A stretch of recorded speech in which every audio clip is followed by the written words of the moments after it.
Hudson, Hudson, ask me what class I'm playing in Baldur's Gate 3. Hey, Adam. What class are you playing in Baulder? Wizard!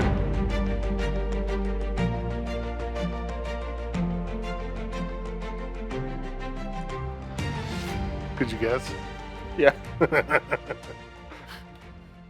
You should have asked me to guess.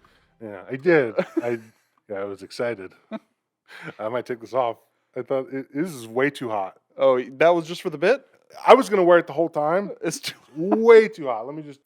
Well, we should probably say that we're not gonna have an episode for at least 2 weeks, maybe 3. Yeah. So this is coming out next week. I don't know. Probably 3 weeks.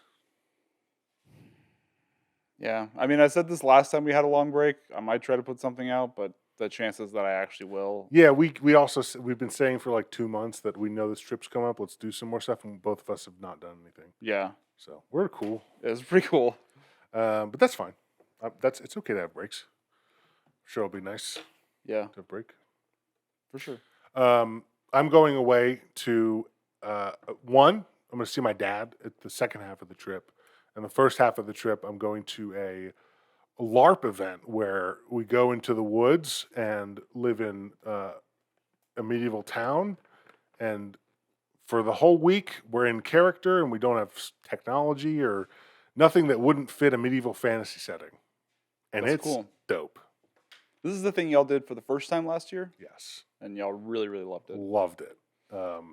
And yeah, I'm excited to go back. I remember you telling me about this, and if I want to do this. It sounds so awesome, but I need steady income. Yeah, I'm more than the amount I currently have. Totally. I was not going to go on this trip because I still do not have a job.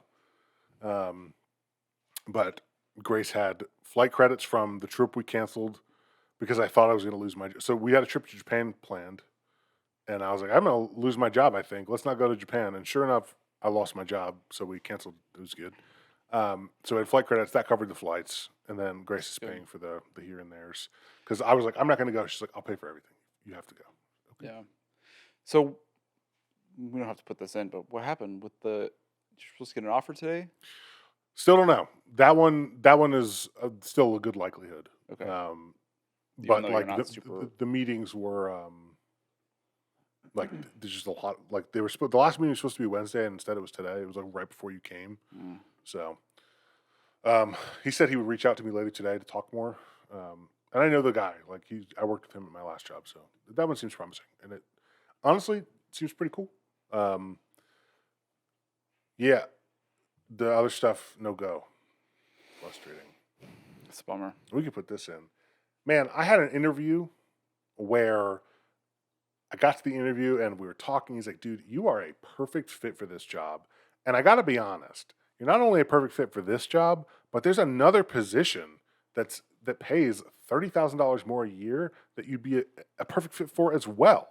He's like, if you want, I want to put you forward for both of these jobs. And this is at a big company that I've applied to 8 to 10 times over the past 5 months that I've been unemployed. Yeah. And I would love to work there. They seem awesome. This is the first time of all those times that I've gotten a first round interview. This is like a HR pre-screening. Could not have gone better. You know, there's not often times where I've been in an interview where he's like, you're so great, I want to put you in for other jobs too. He used the word perfect fit so many times.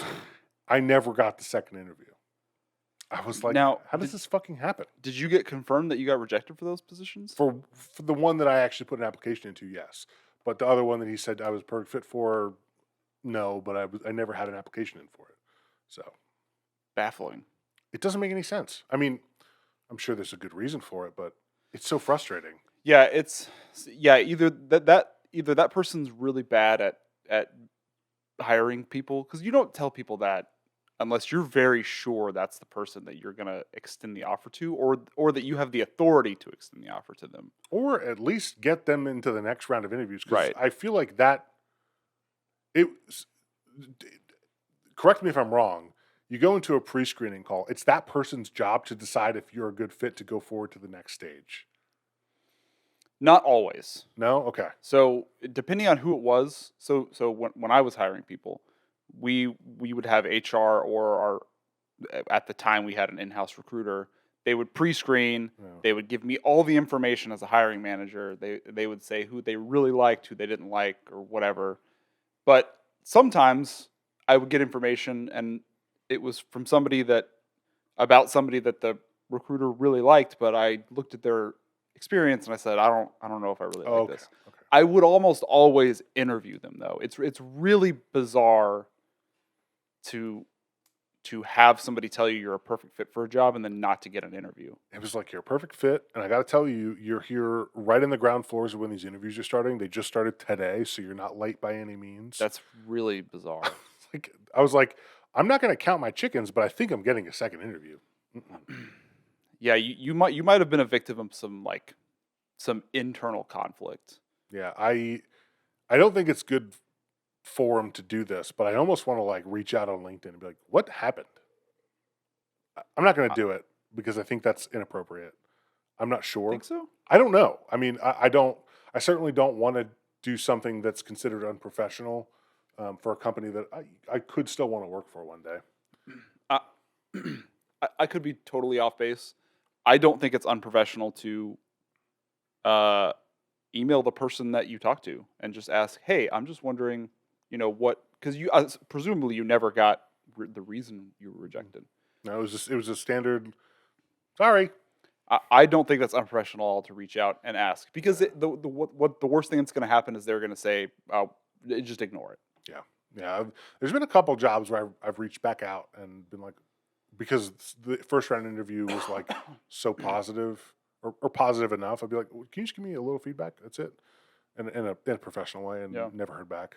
And a lot of places when they reject you, it'll come with like a templatized. We don't give feedback Hmm. or discuss with the which is dumb. It is dumb. Anytime somebody asks me for feedback when I rejected them, I would give it. Yeah, It costs you just a few minutes of your time. It seems totally. crazy. But that's frustrating. But hopefully, I have another thing that's happening. Again, I can't count my chickens because even the surest of things oftentimes have fallen through. This has been a really rough period of unemployment. I'm really shocked at how difficult this has been for you. It's fucking crazy. It's crazy. But trying to keep my chin up, it's hard though because I have Yeah. a heavy beard. Hmm. So stupid. That's really dumb. Anyways, on to happier talkings. Um, What's up? well, maybe not happier. Oh fuck.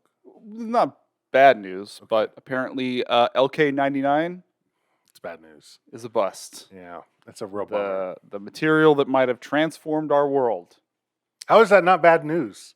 is bad news, but it's not. I guess I don't know. It's not like tragic news. It's just the, this thing that this is what I expected. Someone was like, dude, come to the Star Trek Society. And then they're like, just kidding. Fuck you. That's tragic. Yeah, but I've seen enough of this sort of shit come I- out that it's like I I know. only expected. I mean, this. even when we talked about it last week, it was like a lot of people are already refuting this and, Right. and saying that it's not legit. Well, could you go into details? Just one of the things I read. This is from one of the news releases that 2 weeks later, follow-up preprint papers from more prominent superconductor laboratories have found that LK99 isn't a superconductor after all, and is actually is a less efficient conductor than copper at room temperature. So there was like videos floating around of it doing the the magnet thing where it sort of looked like it was suspended above a magnet, and not in a way that a normal magnet would be, in like a way where it would like hold a position. Was it just that it had that property of being having a magnetic field? Yeah, so I know very little about physics, obviously. I was an English major and I didn't even get a degree in English, so I'm not the most qualified to say this, but from the little I read, it was that there might have been some confusion between ferromagnetism and superconductor properties. I don't know. It's hard to tell if this was an honest mistake or a fabricated result to drum up support for something. Well, so I heard something that the two guys that did it are that's not their job. Look, I thought this was like a company. This is just two dudes Yeah. that saw they claim to have seen a material in a lab somewhere 20 years ago, and together have spent those 20 years trying to replicate it in their home environment. And I want to say like there was a third guy that just kind of like was part of the project in some way, and then just decided to jump the gun and publish a paper, and it Yeah. wasn't ready, and maybe that'll destroy any credibility this could have ever had. Definitely will. But yeah, sucks. Yeah, it No, does. no good futures for us. No, We're all fucked. not anytime soon, at least. Yeah, man. What a bummer. This is something I think about that I'm a little worried about. This is something that was brought up in a Kurzgesagt video. You ever watched this? Oh yeah. The concept that we might potentially be pushing up against the boundaries of what's even technologically possible. That there might be a limit to what technology and material science and like we can do. We might never be able to escape our solar system in any meaningful way. We might never really even be able to explore our own solar system in any meaningful way because it's just too hard to get out of the gravity well. Yeah. And that is a really depressing thought, particularly for somebody as sci-fi obsessed as me. But it is a thought that every year that goes by looks to be more and more true. And there's this popular sentiment that I have seen online and have had conversations with people about, where they say the airplane was invented and 50 years later we went to the moon. Technology is progressing at such a rapid pace. You have no idea what's going to happen. But the flip side is that 50 years ago we went to the moon, and not only have we not been able to go back, we haven't gone any further in our solar system and have barely made any scientific progress versus back then. Other than, our certain areas have progressed really rapidly, computing technology. Space technology, not so much, but right. Look and material science really hasn't advanced all that much either, from what it was back then. And material science is the thing that really will unlock that next era of humanity, if it's even possible. And I don't even know if it is. It's pretty depressing to think that this is it. The last big jump was cell phones. What's not great. Yeah. I hope that's wrong. Yeah. And there are optimists out there who will say that that's a terrible take and that's very wrong, but it's hard not to think that there's not a lot of weight to those thoughts.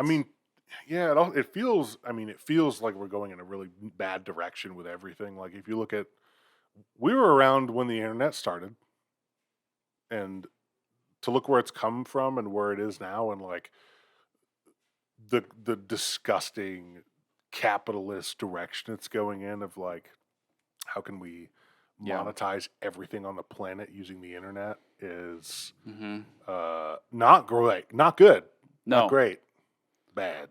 Yeah, it can be pretty depressing at times. But that is, like you said, that is not that I'm necessarily a detractor of capitalism in general, but it is a flaw of capitalism, unfettered, unchecked capitalism, like what we have in America, where companies are not controlled and regulated, and they get to do crazy shit. Yeah, dude.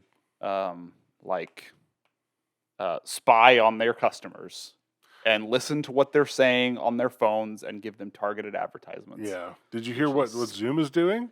No. They just put out a terms and conditions update that's you cannot opt out of, where they will use information gathered from your Zoom calls to train their AI. Oh, good. It's like fucking insane. Good. And of course that, is gonna tank their company, but who really knows? That's who would be okay with this? Man. But maybe there's no options. Maybe all the companies are already doing this. Yeah. Another funny Zoom related thing was that I saw the press release that Zoom's forcing their employees back in the office. It's like, of all companies, Man, why would you do this? yeah, this is happening to a lot of companies are facing this, and like it's just if your employees have been working remotely for 3 years now, like, and it's going well, what's the fucking problem? I will Yeah. say, like, when I worked for Logitech and Astro, instead of forcing people back to the office, they got rid of the office. Yeah. That's great. I don't know. I think they're planning to reopen another one, but for a while, no office.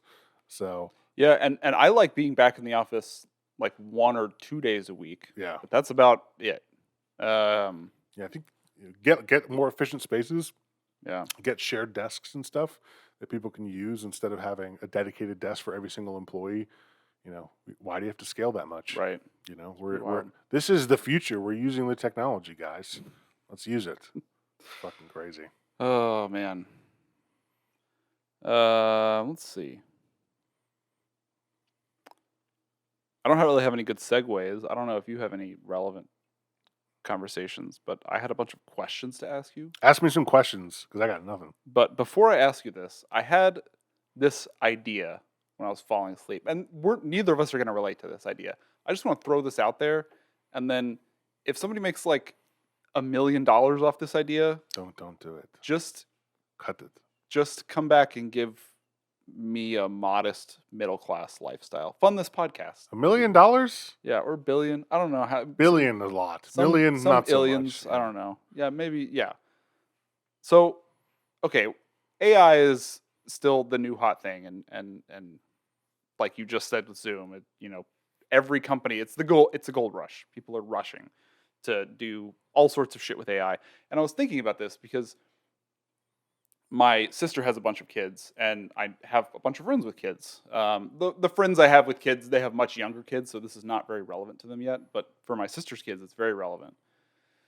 And for I think a lot of people's kids, it's very relevant. Is that it's really hard to know what kids are doing on the internet, and the internet is such a darker place than it was when we were growing up on the internet, Mm-hmm. where it was pretty much just forums Oh, and I mean, chat. it was and, crazy, but yeah. Well, there was some crazy shit on the internet, but I think it's more sinister these days. yes, it's much more sinister. I think back when we were growing up, it was more Wild West, so you would stumble upon some crazy shit, but it wasn't people weren't targeting kids. Yes. And kids are very targeted these days. Yes. Because their watch time is so high. So I was just thinking about how valuable a tool, an AI online nanny would be. Mm-hmm. Like a tool that you can install on your kids' devices to just monitor their online activities and send you flags when they engage with questionable content.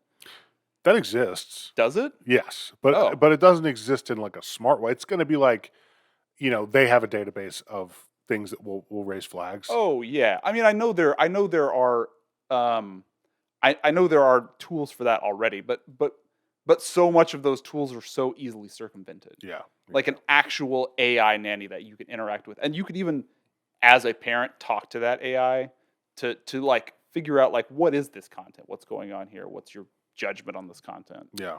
Man. Having that chatbot capability, Yeah, that'd be cool. very interesting. Yeah, dude. Some of those, like, you see some of these people like, exposing these child targeted YouTube channels. Dude, they're so weird. It's like it's a level I don't understand it because it's like it doesn't appeal to an adult brain, but there's something very creepy about it. There was a YouTuber. Sorry, did I cut you off? No. There was a YouTuber I don't. He's also a Twitch streamer. I don't watch him too often. He's pretty funny, but he went down this rabbit hole a number of years ago. His name is Pay Money Wubby. You ever heard of this guy? I don't think so. He's pretty funny, but he went down this rabbit hole of all of this bizarre content targeting kids that was vaguely sexual, of these people dressing up as Disney characters and superheroes, doing these weird actions. I mean, it was nothing content. I mean, there was absolutely nothing to it, but there was just hours and hours. I mean, days of this content Dude. for kids to just watch, Y- and they were huge Yeah. because it kept getting recommended for kids, and the vaguely sexual nature of it was the really disturbing part to me. Bro. That shit, it's fucking crazy. On a lighter note, have you ever seen those videos where like I looked at my kids' YouTube search history and it's like booby. That shit makes me laugh so hard. Or it's like hug, no clothes. Oh man, yeah. Kids are fucking. They're so apparently kids nowadays are going or are maybe less problem solving oriented when it comes to technology than like say maybe we were because Hmm. we grew up with technology as well. So we're fairly savvy, but we also had to grow up with solving issues to make shit work because it wasn't so streamlined. Um, Yeah, this is something that we've noticed in IT, in that the younger Gen Z is almost as helpless technologically a lot of the times as the fucking boomers that we had really, to support. I mean, not always, but a shocking amount of them just don't understand how things work. yeah, And most millennials are at least familiar enough with the basics of troubleshooting that they know to, turn it off and back on. We don't usually have to tell people in our age range to do the basic shit. right. Um, but it just it's I don't know, it's something that we've noticed a lot Yeah, that's over the really years, interesting. getting younger and younger people in at Rooster Teeth. Pretty crazy. It's pretty crazy. Anyway, My niece, when I last time I visited her, she had gone down a weird rabbit hole, and like in some ways it was endearing, but then in other ways I was like, I don't. This is there's something I feel bad about this, but she has a younger sister that's a baby, and she was like, I want to change the diaper, so she went on like how to take care of a baby YouTube rabbit hole. She like wants to babysit and stuff. I'm like, you're a kid. Go be a kid. interesting. And like the baby had to have her diaper changed, and my sister came in and was gonna, and my niece was like, "No, I want to do it." And my sister's like, "Sit the fuck down. Go play with your dolls or something." I'm changing this diaper. It's so Oh funny. man, that's funny. All right, but go on. You're saying something. That was it. That was it. Just, if somebody builds an AI nanny and makes $1 billion, fund our podcast. Dude, I feel like It really won't take this much is money. there is a cartoon. Maybe it was like I don't know what cartoon it was. Maybe it was Dexter's Lab. There was some one of these where something like that happened, where they made like an AI mom or nanny, and it was like I am, but it goes Hmm. rogue and is bad boy. So, all right, what questions you got for me, Mr. Hudson? Okay. So this is going to be potentially relevant to our upcoming guys weekend, Oh yeah, we're doing the guys weekend. We're gonna do guy stuff for the boys. which is mostly just going to be drinking and playing board games. Yeah, yeah, But that's such a fun time. yeah, dude, I'm excited. But we do some pranks. We like to do pranks. But we can't say what pranks we're gonna do. No, no, no. This is a conversation we should have off the air. Mhm. Um, but the one I wanted to ask you, what is the best prank maybe you've ever pulled, or the best prank that you ever had pulled on you? Oh man, I can remember one that was pulled on me. It was like one of those. I was new at a restaurant, and I was 16. It was my first job, basically. Um, so I was very green and very impressionable, and they were like, "Hey, we ran out of this cheese, but we need more of it." I go, sure, okay. They go, we're friends with the people next door. It's like a salad place. They're like, "Can you go ask them for a gallon of this cheese?" And I go, "Sure." And so I write it down to make sure I have it right. And I walk over there, and I say, "Hey, my boss next door. I think you guys know them. They said that you would be cool to give us some cheese." And they were like, "What are you fucking talking about?" So I knew immediately. I was like, "Maybe they just don't know the arrangement that they have." It's like, You're so innocent. You don't. Yeah, you're looking for like, how did I fuck this up? yeah, yeah. I was like, "Oh, well, they said that you do this sometimes, and we'll pay each other back with different cheeses or whatever." Do you guys have? He said 1 gallon of Fermunda cheese, and they're like, "We don't have Fermunda cheese." And I go, "Okay," and then, like I go back door, and I was like, "They don't have it," and like they're just dying laughing, and I was like, "Oh no, what did I do?" Like I didn't understand, and they were No. like, Fermunda my balls." I was like, "Oh, stupid." I'll never forget those moments, the ones where you feel like a fucking idiot. Yeah. But no, I don't think I ever pulled any good pranks. Maybe there was one and I just can't remember it, but not much of a prankster. Hmm. But you got some stories lined up in your head.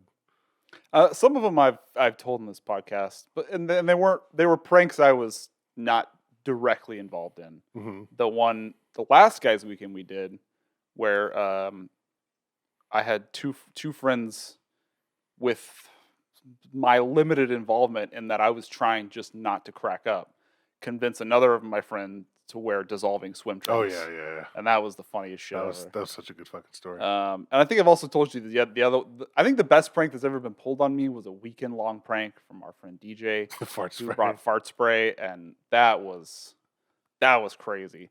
DJ is the biggest prankster I have ever known in my life, Wow.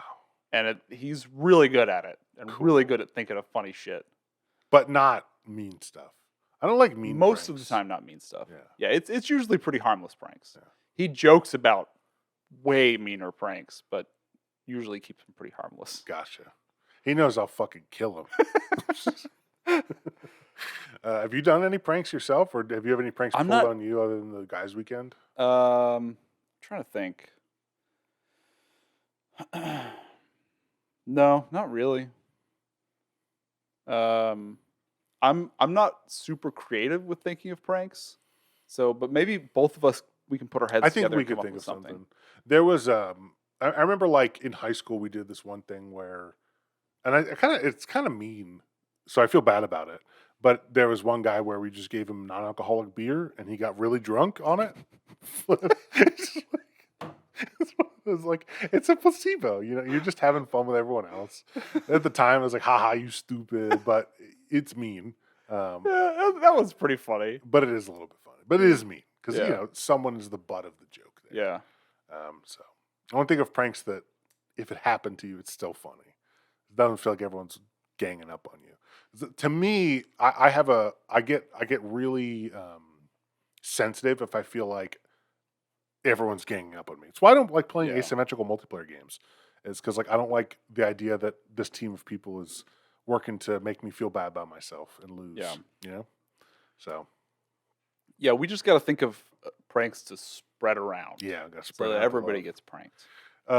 This isn't a prank, but I for a while I was putting out this very scary on Halloween time. I put out this very scary girl in my tree, and she like hung on a swing, and she had like the ring hair down on her face, and it was just like a girl sitting down.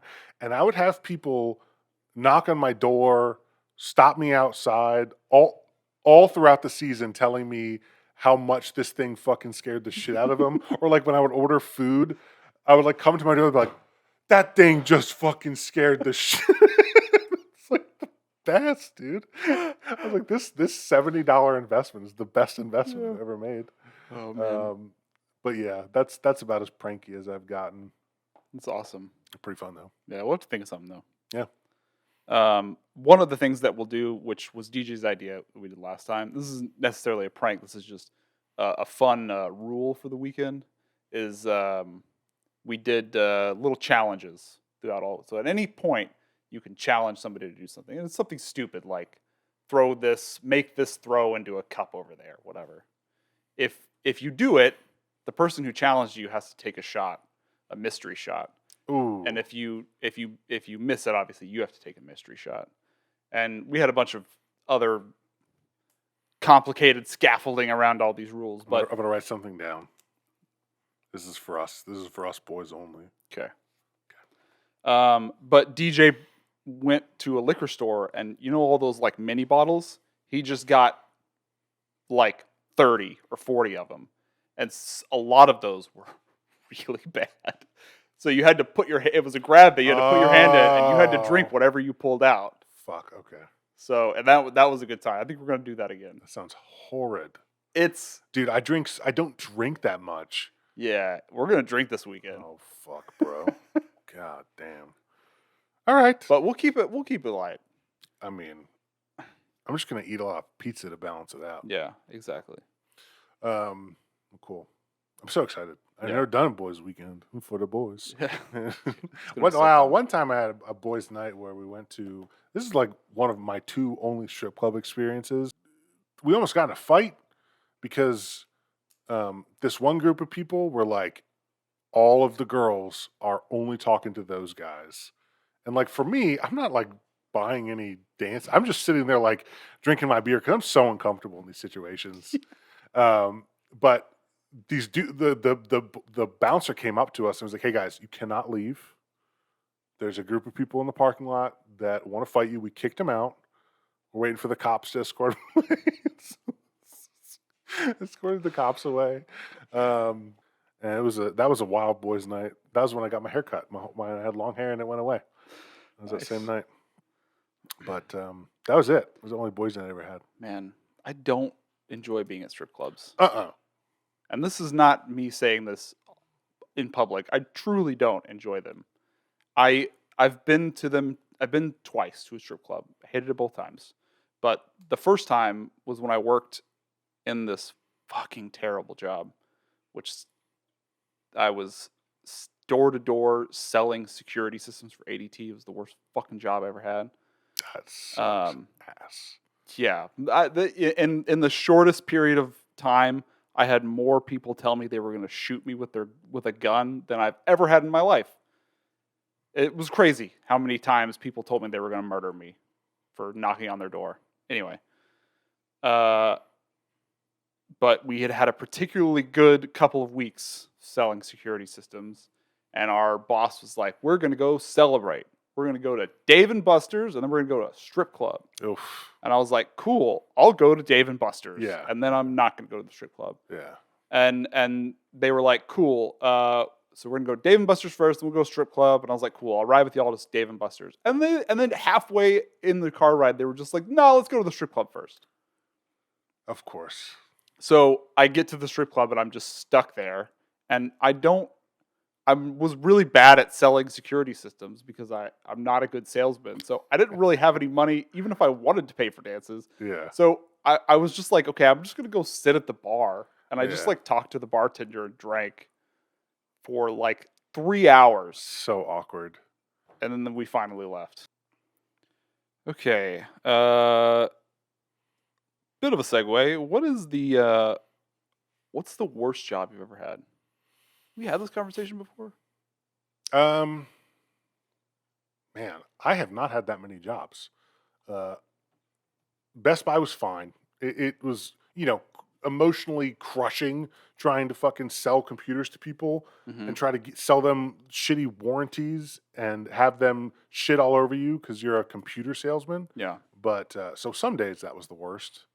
I worked at 7-Eleven on like the overnight shift in the middle of North Philly, which was always fun. It's where I developed like, when I walk around in public spaces alone, I kind of have a mean face on because when you're walking around in the middle of the night in Philly, and you don't want to get fucked with, you gotta look a little bit scary and unapproachable. You can't look like a target. So that's where I developed just like a standard like eyebrows like this, just blank face, kind of looking like I'm mad. I'm never mad. I try to stop doing that because it makes me even less approachable. But anyways, that job was fine. The people there were actually super cool. I worked with a bunch of people from Pakistan, and there was this one guy named Bakht, and he would, his wife would make him homemade Pakistani food, and he would come in and he like one day he says, "Come." He didn't speak a lot of English, and he goes, "Sit," and he sits me on a bucket and he puts a plate in front of me full of homemade Pakistani food. It was biryani, and I was like, "This," and like fresh naan. It was the best food I'd ever eaten, and Sounds amazing. I've obviously never forgotten it, dude. That was a fucking great job. Yeah, that's cool. It was totally fine. Um, and I worked at the hoagie shop. That was fine.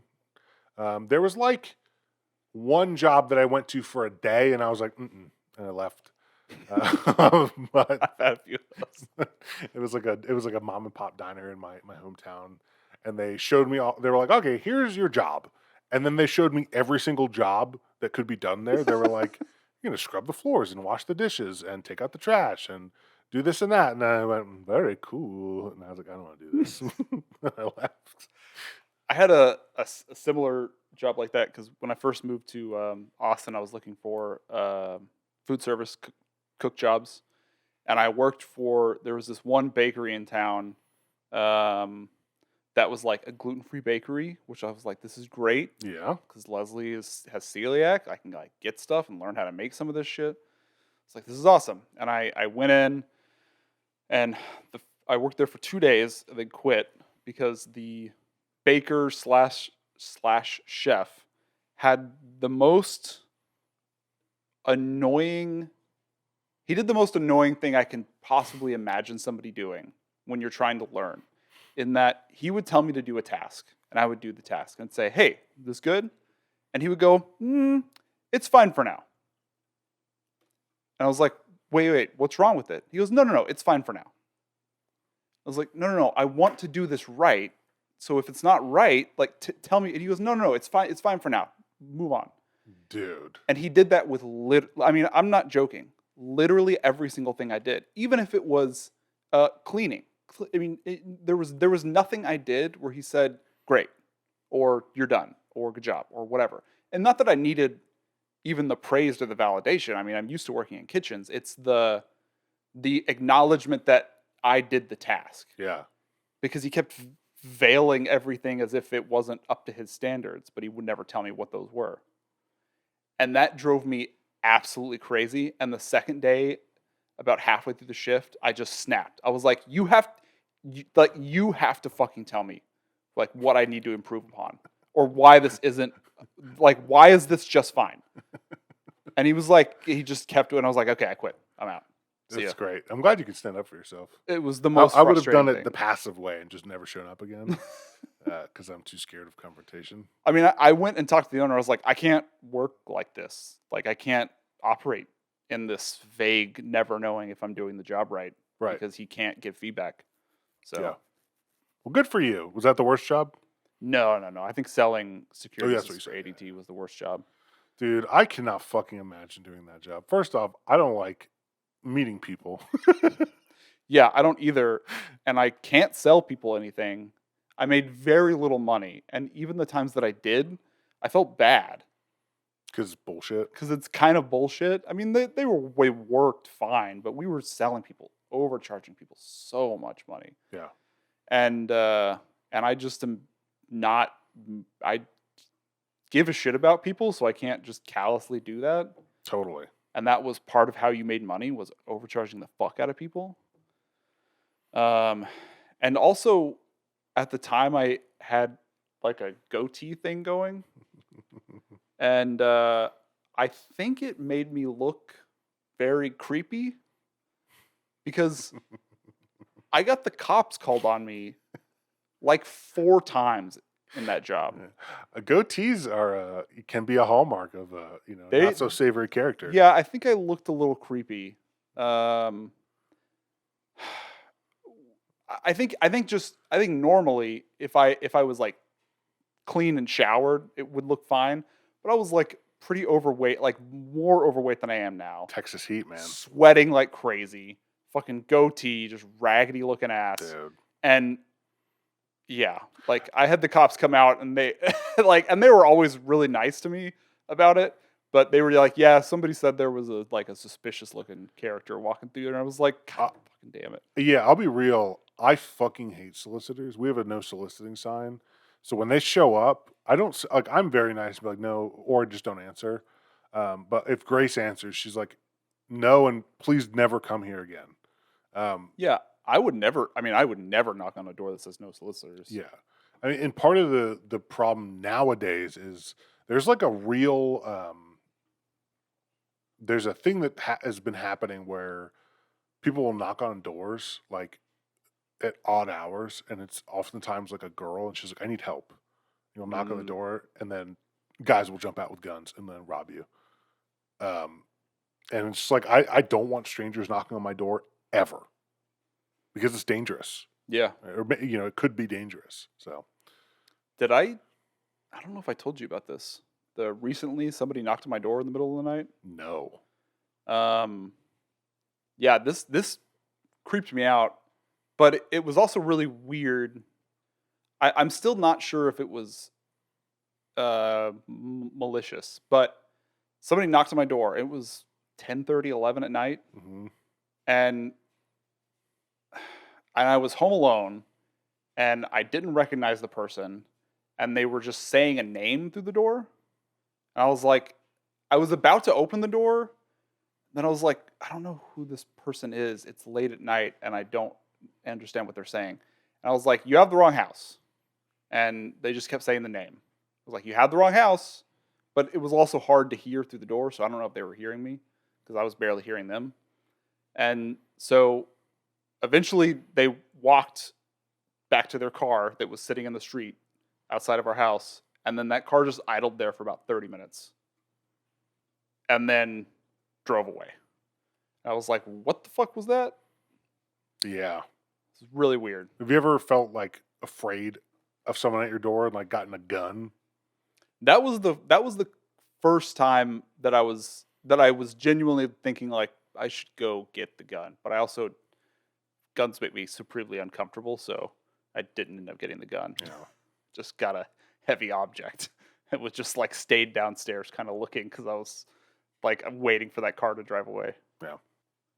Okay. These are all like unrelated questions. That's okay. I did you a bunch of unrelated ones last week. This is a would you rather question. Mm-hmm. Would you rather have, you can have one or the other, a rewind button on your life or a pause function in your life? Okay, so you're asking me essentially what you're asking is, do I want to be a criminal or do I want to go own my mistakes? Criminal? Yeah, because with the pause button, you're pausing, you're going to the bank, you're stealing all their money, you're coming out. Yeah, no, I wasn't thinking that. I was more thinking like you could pause in maybe a situation where somebody asks you something and you can't. I would pause a lot to like think about my answer just so I sound less stupid all the time. You know, like when you ask me a question and I'm like I can't think of. In that situation, a rewind button would be better because you could then, we're Baldur's gating here, you could try a different dialogue option and save scum. Yeah, but something about a rewind button I think makes me a little uncomfortable because then none of your interactions are actually genuine. After a while of using a rewind button, how much do you just have to like face the reality that you're having fake conversations rather than just being able to collect your if that's thoughts. how you're using it, sure. Yeah. I don't have a need to use it for conversations. I would use it for things that's like what you just suggested, though. That's what I'm saying. I was saying versus your pause idea. Oh yeah, but I would use it for like going back to when I was, give me 10 years, go buy some Bitcoin. But what would it? Would you like? Would you have to? Would it be like a VCR when you rewind and you're going in reverse time? Would all the poop go back into your butt? That was literally my first thought. Was poop go back in. I'm fucking 10 years old, dude. Never grew up. Oh my god. But I think think a rewind button.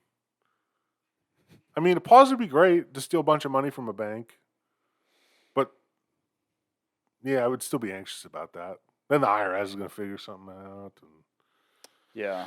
But I don't know. What could you do with I don't know. Rewind is like you got to actually like do something good. You got to execute. Yeah, I mean, you could just win the lottery with a rewind. That's Pretty a good easy. point. Yeah, there's a $1.5 billion Mega Millions. Yeah. Should It be called. depends on it does depend on the functionality of the rewind, how far back you can go. Yeah. But even if it's 24 hours, that's enough to win the lottery. Which that would be awesome. I wish I could win the lottery. It would be awesome. Did someone win? I don't know. I haven't paid attention. If you win the lottery and you want to fund this podcast, that'd be great. Bro, goddamn. Um, What would you do with if you won the lottery? The oh 1.5 man, billion. I've daydreamed about this a lot. Every time I see the sign, I daydream, and then I'm like, oh god, I gotta stop my car because there's traffic. I gotta take this sign down. It's so distracting. When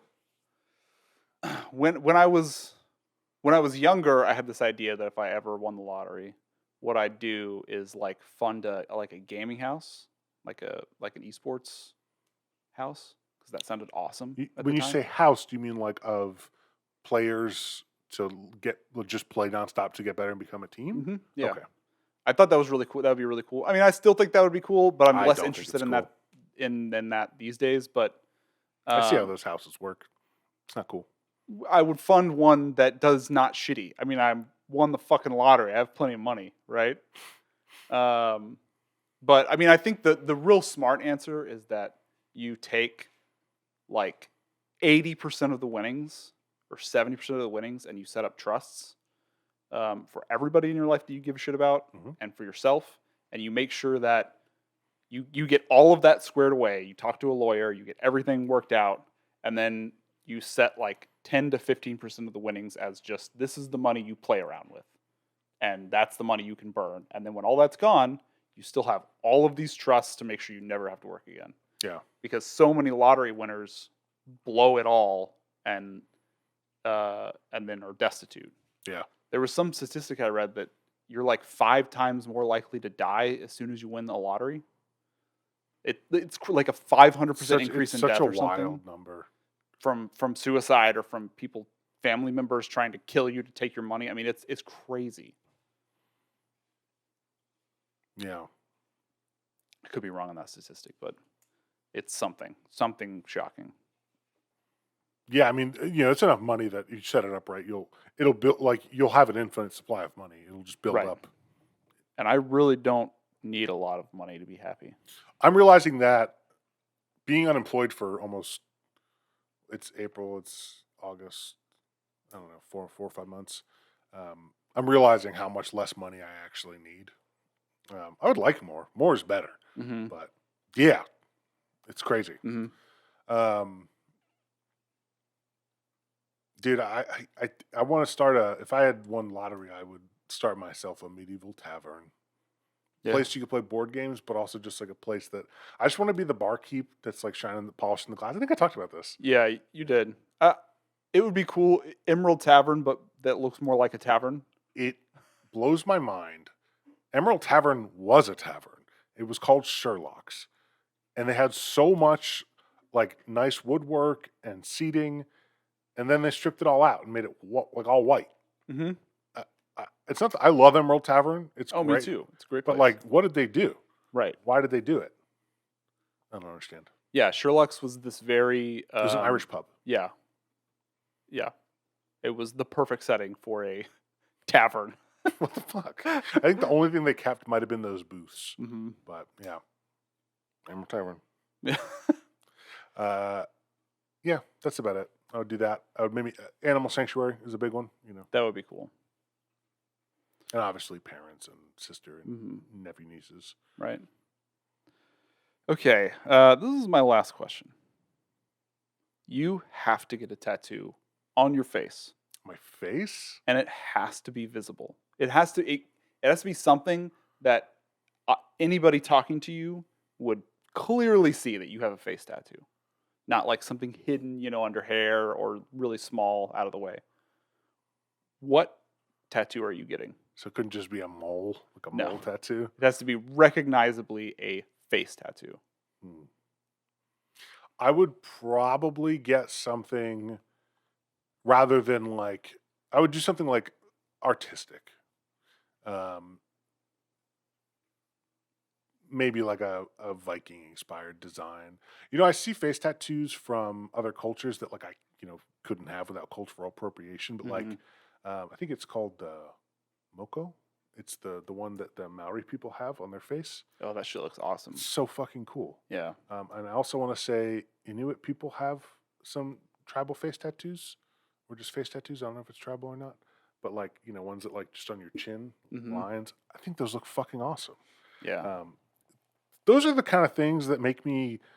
I don't get like culturally jealous a lot, but like Maori people, I'm pretty jealous of those guys. They're really cool. Yeah. So where I grew up in DFW, and in one of those cities, it was in that area had the second highest concentration of Tongan people outside of Tonga.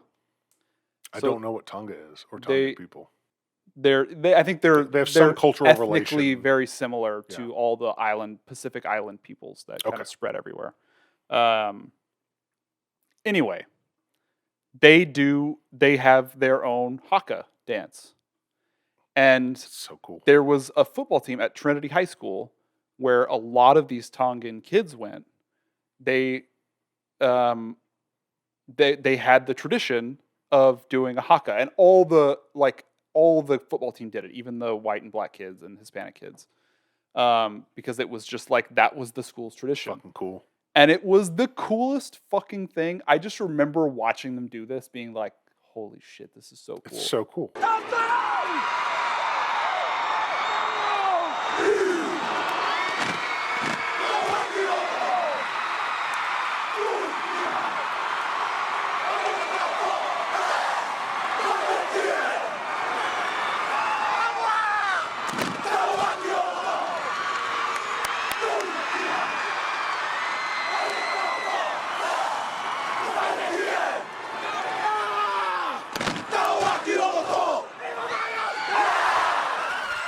I wish I could be a part of this. So cool. I mean, it was so fucking awesome. Yeah, man. God damn, it is so cool. Yeah. Yeah.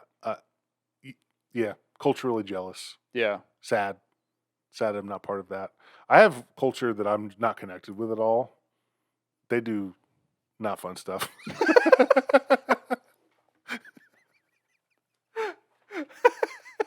That's a bummer.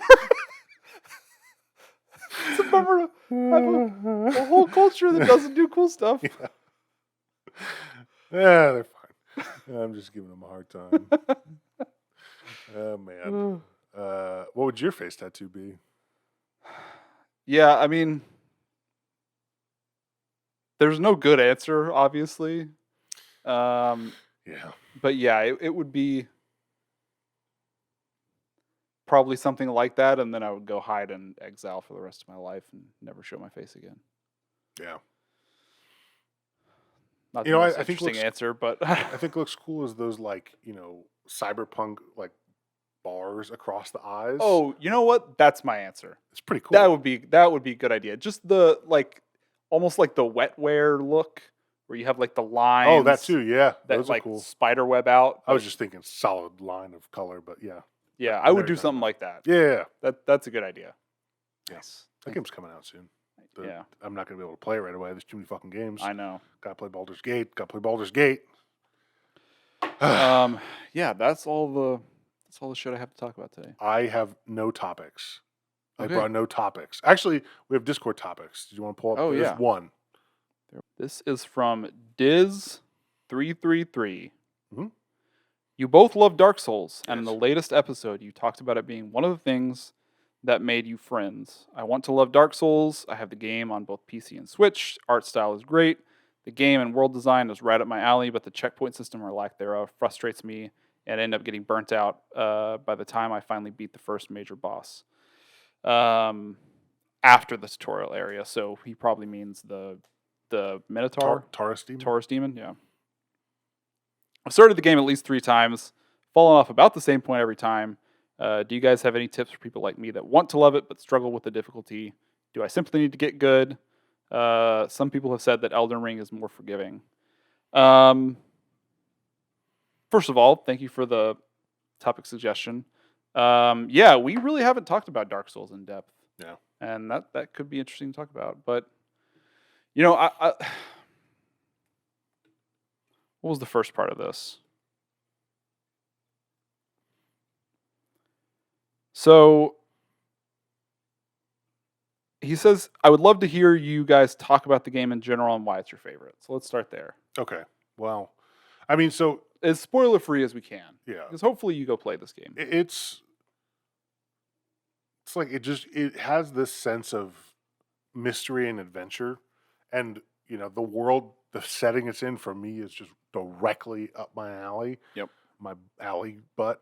I was thinking ass at 1st and then yeah, the thing, I don't know what really made it click for me, but I think it was the challenge. It was the like seeing these creatures that I'm like, yo, this shit is kicking my fucking ass. I don't know how I'm ever gonna beat this, and then overcoming that, I'm like, holy fuck, I overcame it, and then this whole other area opens up, and then like the first time you open up a shortcut back to a checkpoint that you previously rested at, you're like, oh my god, this whole world is like interconnected. Which Yeah. the first game was really one of the few in the whole Souls series to do that. Like they totally abandoned it in 2 and 3. Not totally, but largely. They didn't. Yeah, they scaled down the interconnectedness of the world to Yeah. having interconnected areas with lots of like Metroidvania loopbacks. Yeah. But the sense of total awe that you have multiple times in that game when you make your way back to a certain area, realize like having no fucking idea where you are, and then you come back to someplace familiar from a completely different angle was to me one of the biggest draws to that game, and the thing that kept me going was Yeah. the sense of exploration. I mean, it's still one of my top moments in any game I've ever played, which is where I ended up sort of running for my life through multiple areas because I couldn't find a checkpoint and I was about to die and I didn't want to lose all my souls. Hmm. And I made it through so many different areas and it just kept going and kept going and kept going. And when I finally made it back to an area that I thought there's no way I'm even close to, it just blew me away. Yeah. It just blew me away that this was all just one seamless world. Yeah. And it is like you can go from the lowest part to the highest part of this world Right. in a walk. There's no, there might be a load screen here and there, but it's like, Yeah, it's there's all one connected. section that Yeah. breaks up the map, Yeah. but Yeah, there was one point in that game where, exploration is the thing. Like you want to see what is in every crevice. Where I found this like, oh, there's like a thing and it goes down these routes, and I started following it down this trail. I'm like, God, this is fucking really hard. I made it to the bottom and I found a bonfire, and then I realized, oh, I got to go back up that sometime.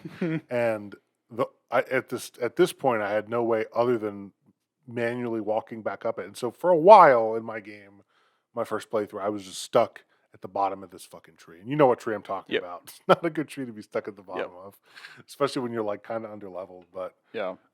yeah, I mean, God, that game is so fucking. I would still play it to this day. Like Yeah. it's so good, especially the remaster. But it is extremely challenging.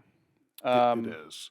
There are ways to mitigate that challenge, and I think like the problem is I don't think you can do both. I don't think you can go into this spoiler free and mitigate the challenge. I think you need to know things, like locations of items, to be able to help yourself get through some of these challenging moments. I also think that the game is easier with some play styles than others.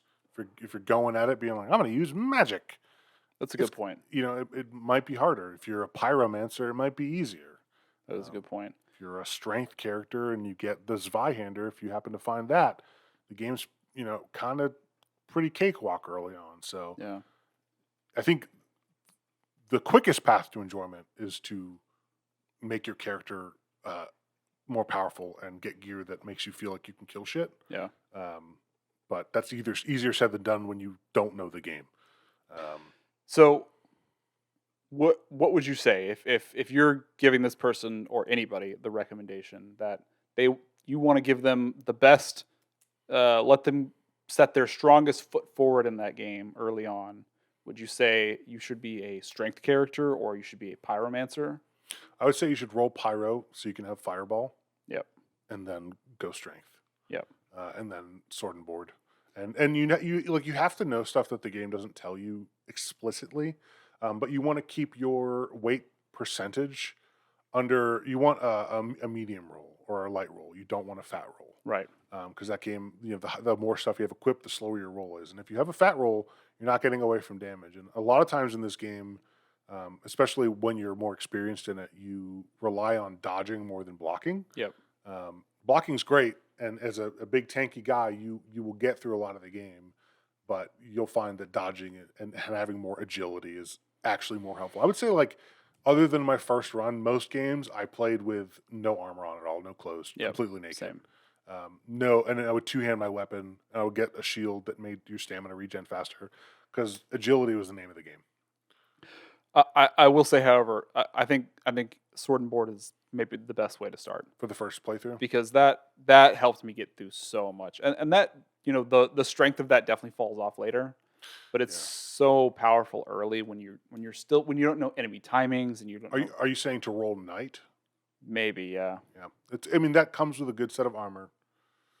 Yeah, I mean, it's a for me, like, okay, so for general enemy interaction, I think knight is great. When it comes to, if you want to get bosses down easier, having the pyromancer fireball is, like, in the early game, is kind of a godsend. True. And for what it's worth, when you explore and you find items like, I can't remember the item that makes your weapon do like shock damage, but use those on bosses, and you'll be fucking amazed at how much more damage. Oh they do. yeah, yeah. Definitely don't. Because I'm guilty of this in a lot of games. Don't hoard your items. Yeah. Use them. Use them to get through challenges because you- that's what they're there Yeah, for. use those fire bombs. Use the items that make your weapon on lightning. Like, if you, with any character, a melee character, if you use the lightning weapon thing on the Taurus demon, he'll die in like 5 shots. Yeah. It's insane. So there's that's about as much as you can say without getting too spoilery. Yeah. But pushing through that difficulty, man. I don't know, what was your moment where you got over the hump in that game?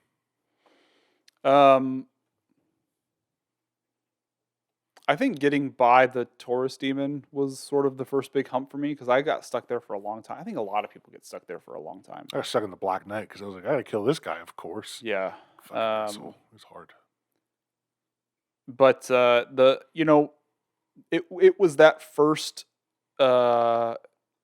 crazy adventure I went on where I went without too many spoilers. I just kept going down and down and down, and that was when I became truly hooked. I think if I had hit really insurmountable challenges before then, I might have bounced off the game.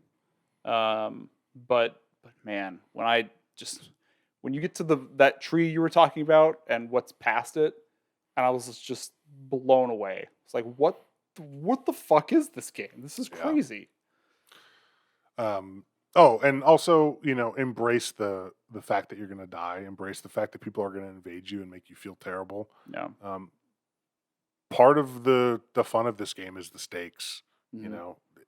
Not many games do this anymore with the like, with so much on the line, and it feels so much. It's kind of insignificant the more familiar you are with the game, but when you're hoarding a bunch of souls and you lose them, it sucks. Yeah. Early on, but it's the more you play, the more fun that becomes.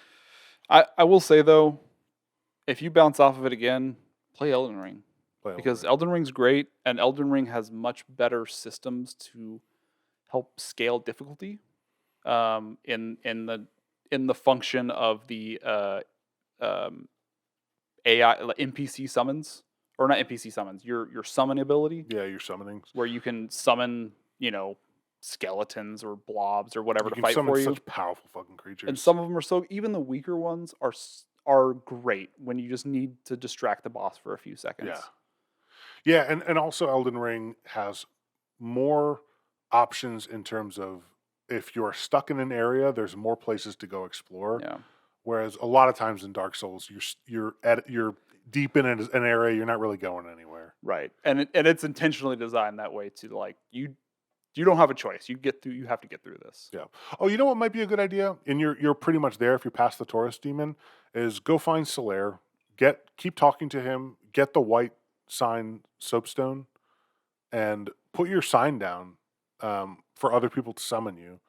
And then then you're going to be playing the game with much less stakes, so you get more comfortable with it Yeah. because your death means nothing in other players' games. Yeah.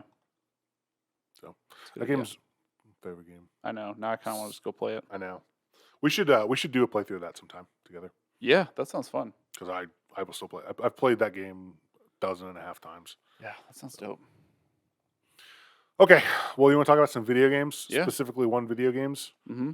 What games? Well, first off, what games you've been playing? Well, not a whole lot this week because I got violently ill Sunday night. Oh, you puked. And then I threw up about every hour until about 8 a.m. That's crazy. I've never done that. It was really weird. I've never been so violently sick in such a compressed amount of time, and then it's just been over. What was it? What made you sick? Was it food? I don't know. I hardly ate anything Sunday. I had a really small lunch. I think I had like one taco for lunch, and I was going to eat pretty late at night for like a full dinner, but I started to feel nauseous. And I took an anti-nausea pill that because we have some extra ones, like a very powerful one. And 2 hours later, I started throwing up.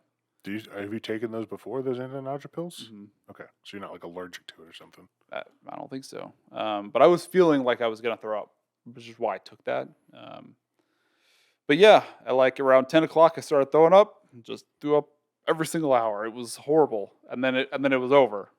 And then Jeez. I slept for like 2 days. I was exhausted. And Yeah, I we haven't couldn't talked really much eat. this week. No, it was really weird. I mean, I woke up Wednesday night feeling better, or I'm sorry, I woke up Tuesday feeling better, and it was weird. It was like I just teleported through several days because I had just been asleep most of the time. It's very bizarre. Yeah, it's a weird feeling. So Well, I'm glad you're feeling better. yeah. So anyway, It's funny because like 2 days prior, you were talking to me about throwing up and how it's your least favorite thing in the world, and you do everything in your power to avoid it, and then 2 days later, you're fucking puking for 12 hours straight. yeah, That's crazy. it was horrible. And like I think I throw up like more violently than other people. I don't. It's like it hurts how much my body contorts when I'm throwing up, and I'm like slamming my fist on the counter. I'm in so much pain. Yeah. It is, and I make the most insane. Some people can throw up pretty quietly. I make the most insane sounds. I do too. I can't even understand what I'm hearing. Yeah. I am with you. I'm with you on the noise. Yeah, I've heard other people puke, and it's just like all you hear is the puke hitting the toilet. You don't hear anything else. I'm like, what are you doing? Why are you so dainty with it? Like, fucking do some growling or something. What's going on? Like for me, I'm like screaming into the toilet. Yes. I'm like, anyways, yeah, it's pretty cool. But yeah, other than that, playing Baldur's Gate. Yeah. Man, what a great game! And we're playing with Leslie. We're gonna be playing very slowly. How many hours would you say in you are? I don't know, maybe 15 hours. And I would say we can discuss light spoilers. So if you're completely spoiler averse, there's going to be light spoilers for Act 1. What do you think? It's amazing. It's really amazing. Did you get over I know early on you maybe thought you wanted more divinity. Yeah, I mean, to some degree, I still think that. What level are you? We are level 4 or 5, I think. 5 is when it felt like it really, you start kicking ass, and then it starts feeling really good. Yeah, which is the D&D system, and it's just that I'm just never been a fan of that being like so shitty so early for so long for so early. Um, excuse me.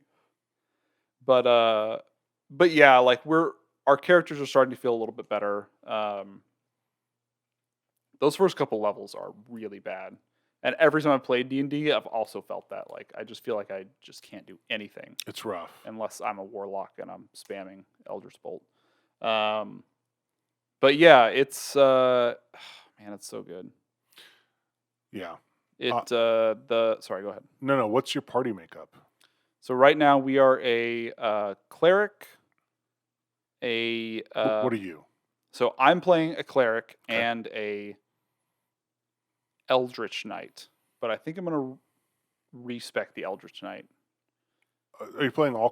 Who's the party members that are not you and Leslie? We're each playing 2. Yeah, but who? What do you mean? Is it all custom characters or story characters? They're all story characters. They're all story characters. Yeah. Who are they? It is Shadowheart, Will, Asterion, and Gale. So who is your Eldritch Knight? Will. Okay, because he in the story is not an Eldritch Knight, right? So He's a correct, warlock? he's a warlock. So I don't know if you. I don't know how much of a spoiler this is, but there is a respec. Yeah, that was full they respec. made that pretty clear Okay. in before the game came out that there would be respecking and other class things, and you can respec really easily, Yeah, very easily, which is great. which is cool because I really like trying stuff. But Eldritch Knight is a bit of a disappointment because it's just kind of awkward, needing the spell hit chance is really low. Well, do you know what improves your spell hit chance? Because Shadowheart for me, when I need to hit something with her, it's trash. This is the thing that I'm very confused about with Shadowheart specifically, because it says that clerics use wisdom to cast spells, but none of my spells use wisdom. They all use intelligence. Oh, so like sacred or like the radiance one. They all say intelligence on the spell, and they all have like a 40% hit chance Okay, because they're not using my wisdom so maybe to cast. I need to do some research on respec her because you can change her attributes if you respec her. Yeah, but I'm really confused. This was one of the things that made me kind of mad the first night we were playing because I was like, this system is confusing. Like it doesn't make sense. I hate D&D. Like I hate the Yeah. D&D system. Yeah, I think because we couldn't figure it out. We couldn't figure out why my spell hit chance was so low. it's frustrating because they do a really good job in dialogue checks and in like lockpicking checks Mhm. to show you exactly why your rolls are what they are. Like you get a plus bonus from your dexterity, you get a plus bonus from sleight of hand, you get a plus bonus from this and that, and it makes it very clear that like, okay, I'm good at this thing. Yep. In combat, it's just like you have 50% chance to hit, and I have never any idea why. Yeah. It's never clear. And it can be very frustrating. Yeah. Like why sometimes we'll be in a fight and we'll just have a disadvantage to hit. I'm like, why? Sometimes it'll say like if they have like a high armor class, it'll say that when it says disadvantage. But then other times I'll have disadvantage and I don't have any negative effects and I'm like, why do I have a disadvantage here? Yeah. Why can't I hit this person? So it's a little confusing. Then I wish that was a little bit clearer. Yeah. But yeah, Leslie's playing Asterion, playing a rogue, and Gale who's playing a wizard, and I am a little jealous of the wizard. I mean, in our playthrough, Gale sucks ass. He misses everything and he does no damage. But it looks fucking cool. Dude, I saw my main class is a wizard, but I did School of Necromancy, and up until yesterday, I was playing that, and yesterday I was like, you know what? Fuck this. And I went Evocation, and it's been so much fucking better, dude. Really? That's a bummer. Because Yeah. I Necromancy sounded really fun. Like, all I had was one animate undead, so I got like one skeleton. I know you get more later, but it's like, dude, I'm 40 hours into this fucking game. Wow. I don't feel like a necromancer. I feel like a shitty wizard. Mhm. And my best spells were just evocation spells that I had on my bar. Um, like it was like once I got a level 3 spell slot, which I think is around level 5, and I got this spell that is like a lightning blast that's like it's like 50 meters long and like a few meters wide, and I hit it and killed 6 things in one shot. I was like, that seems way better than any necromancy ever. Why do I care about one skeleton that could hit? And you know what? Fucking, if I really want skeletons, Shadowheart can summon them. So, Yeah. um, I changed classes and I'm really happy. I changed classes for everyone, in fact, Yeah. yesterday. I went through and so my party is my custom character, Shadowheart, who is my romance. She's Bae. Nice. She's the best, dude. She's pretty cool. It's pretty cool. Yeah. Are you familiar with someone named Karlak? No. Okay. Karlak is in my party. I won't say anything else. And Astarion. Astarion's kind of a prick, but Yeah, Leslie really loves Astarion and Gale, and I think they're both kind of dorks. Gale's a little bit more of a lovable dork. Astarion's kind of just like a fucking. He's kind of like an egotistical prick. But the characterization for all these characters, Oh, they're so good. so good. They're And so all the good. side stories are like, God damn, this is amazing. The the big issue. Sorry. No, go on. Just speaking of the characterization, the big issue we've run into playing a co-op party is that there is our origin characters can't talk to each other. Yeah, I find it. I was surprised that you didn't just do 2 custom characters because Well, yeah, because I guess we were under the assumption because in Divinity they say the common advice was play origin characters because they have a richer story. You get unique content when you're playing an origin character. And so I was like, cool, let's just play 4 origin characters. That sounds awesome. And in Divinity, your origin characters could have dialogues and you could have interactions. And I thought it was just really strange that you can't in this game. yeah, it's a little weird. You can't talk to them at all. And I can't even talk to her other origin character until I move it to my party, to my control. Oh, So you can only have a conversation with the origin characters under your control, which is strange. that is a little weird. There's some clunky stuff. Like, I wish that it didn't matter who I was controlling when I walked around because I want to just enter a conversation and be like, oh, I switch to my main character. He's the main guy. I want him to talk to people. But oh, if I have to lift up this fucking big rock, I need to switch to my strength character. There's no Yeah. easy way to switch in and out of those things. And sometimes you get stuck in a important role with a character that has negative charisma. And you're like, this sucks ass. Yeah, that's been like a good and a bad thing. It's bad because, like you said, I do wish that I could just, when we're making an ability check, why wouldn't I be able to? Why wouldn't my character that knows Arcana be able to chime in the situation? They're listening into the conversation. Right. If I walk up to a chest, a star should be like, let me handle this. Right. Yeah. But those are like relatively minor complaints. Yeah. Overall, it's been really cool. Fuck, I had something I wanted to ask you, but then it just fled my brain. I don't know. There is just so fucking much in that game.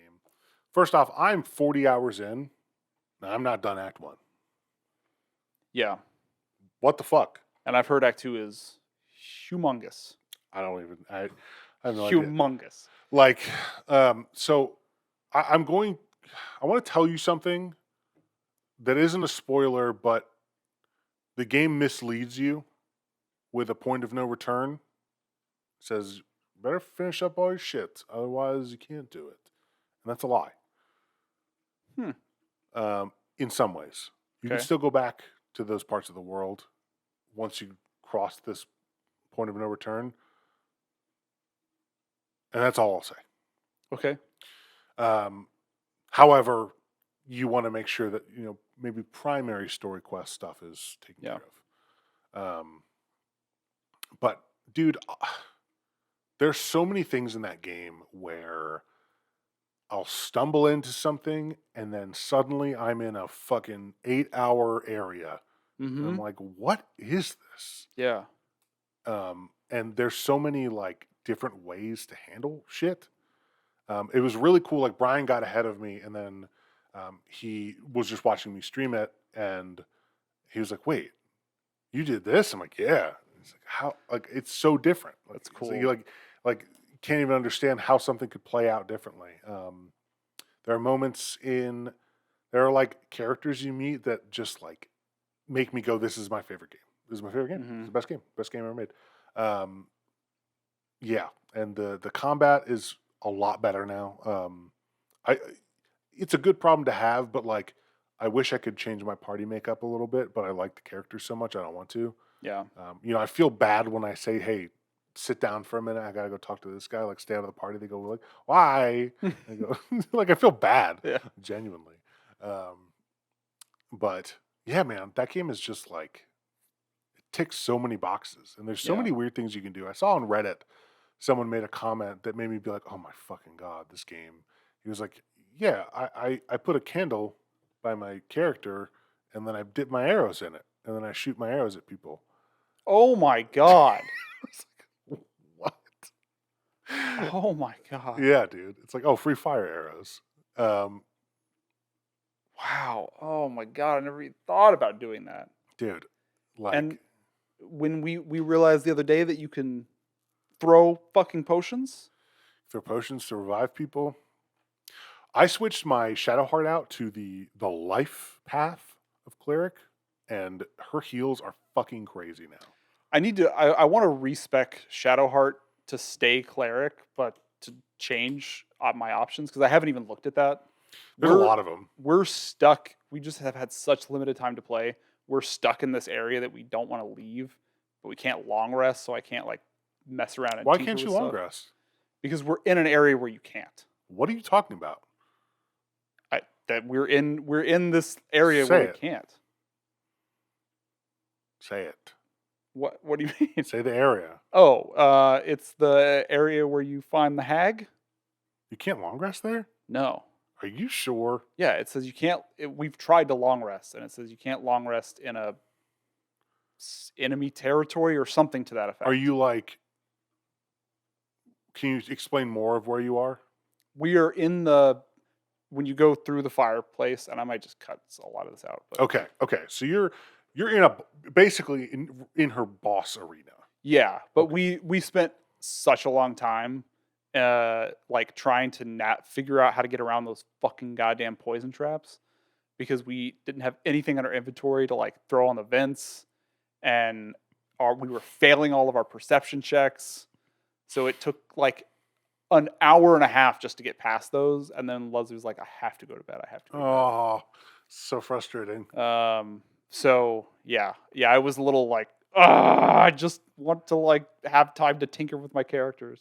I wouldn't I appreciate that, but that this is a prime example of like that's part of the reason me and Brian didn't play this together for the first time because we have different schedules, but both of us like want to play like an ass load. Yeah, And I wake up at 6 a.m., go to the gym, and come back. I'm like, I want to fucking play this game. Like there's 2 days this week where I woke up at 4 a.m. and then I got back home before sun was up, ate breakfast, and I was like, I'm playing Baldur's Gate already. This is funny. Like I would like wake up and I had a message from you like an hour ago. I'm like, God damn, our schedules are so different. I know. Uh, Yeah, I will very often message you at like 3 in the morning, being like, "Oh, hey, this thing for tomorrow," and it's funny that that's just about when you're waking up. yeah, there's this is like one of the few games like I've been keeping Grace updated on the story. It's one of the few games where I can like tell her about these. They're not emergent, but like they feel unique Hmm. stories. I'm like, this happened, and then I met this thing, and then I got lucky on this roll, and then suddenly I have a new friend, and it's the best thing ever. And she's like, that sounds amazing. I'm like, it's so fucking cool, dude. It's awesome. I'm trying to think, man. Yeah, I thought I didn't realize until yesterday that you could respec your origin characters entire class. I thought Mhm. like maybe just some subclass stuff. Nope. You can make Astarion. You can make your whole class fighters Yep. if you wanted, which might not be too bad because fighters are really fucking good. Yeah, they're so good, but they're so boring to me. Um, I mean, what's her name? The Githyanki lady. Like Lizelle? Yeah, I hate her because she's Yeah. so mean. She's so Yeah, grumpy. she's very mean. Dude, it's like I don't know if you're having this problem yet, but like every character in this game is just so horny.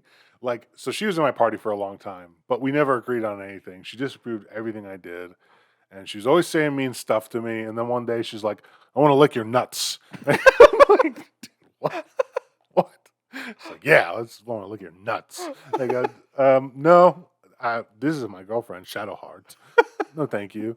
Uh, like, and later on, she's at night. She comes up. She's like, "Are you sure you don't want me to lick your nuts?" And I go, "I'm sure." She goes, "You're lost. I'm gonna go find some other nuts to lick." All right. So cool. That's not how they wrote it, but that's how I Yeah, interpreted right, right, right. Yeah, no, I gather that. it. But I think it's a hilarious problem. And there's other instances of party members like you have very seemingly innocuous interactions with them, and they're like, "Yeah, it's gonna tickle your little nutsack." Stay away from the nuts, guys.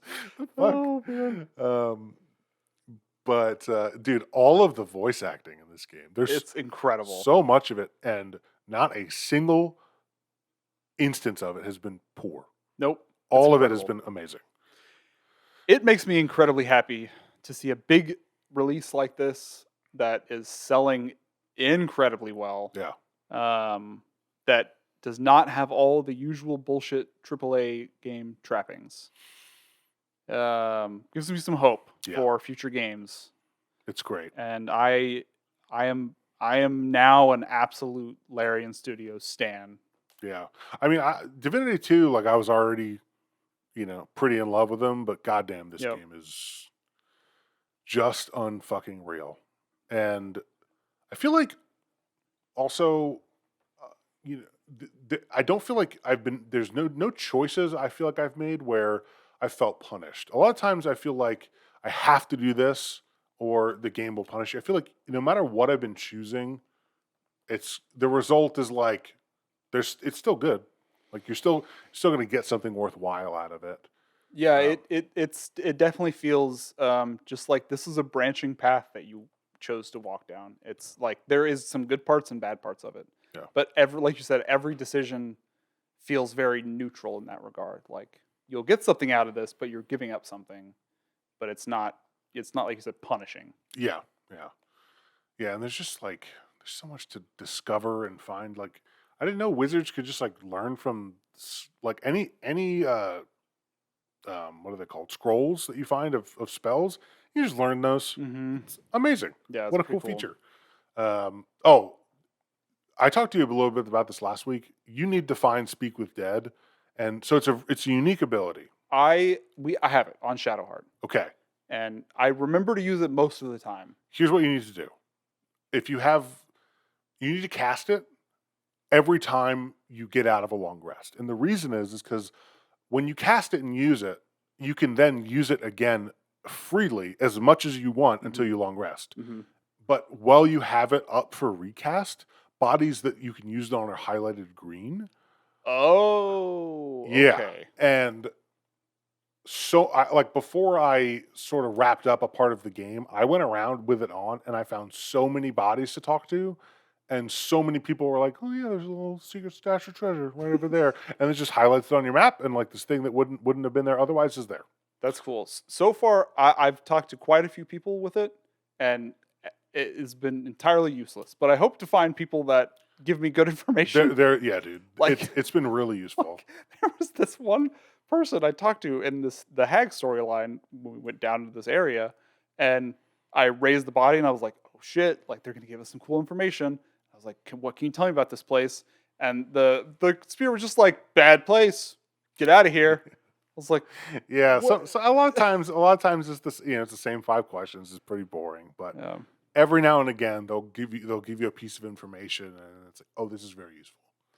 So let me ask you something, and this is just I think I'm going to cut this out because this is probably spoilers. In the Hag dungeon, when you're down there, and there's all those objects that are like covered and you can't move them or whatever. You know what I'm talking about, like the mirrors and the portraits and the all the shit right before you go into her actual Hmm. Hmm. dungeon. Was there anything to figure out there? Because we messed with that shit for a long time. I didn't find anything. I did find, unfortunately, that when you interacted with the fireplace, she got real mad and fought you, and then went down to her dungeon, and then you had to follow her down there. So that's the area I'm talking about, right after the fireplace, but Hmm. before you go through that door to her like deeper dungeon.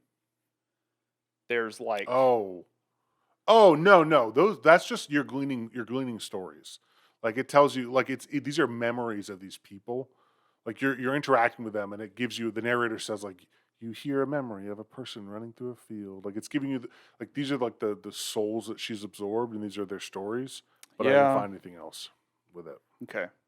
I thought it was really clever at one point because there was in front of the mirror that has the spirit that's trying to get out. There was a skull, and I pulled the skull off and I picked up the head from the dead body and put it on there, and I was like, "Oh, dude, I'm fucking smart." And then nothing happened. Ah, it would have been pretty cool. Yeah, But there's a petrified guy down there. I don't have any way to get rid of petrify. there might be one. I mean, Um, so I but have to yeah, maybe I going back just there. there was like an interactable thing next to him that says how he got petrified. Yeah. So I didn't really think anything else of it. But you can attack petrified things and shatter them. Yeah, I don't want to do that. That felt kind of mean. Yeah. I think I'm just gonna come back and free that guy if I ever can.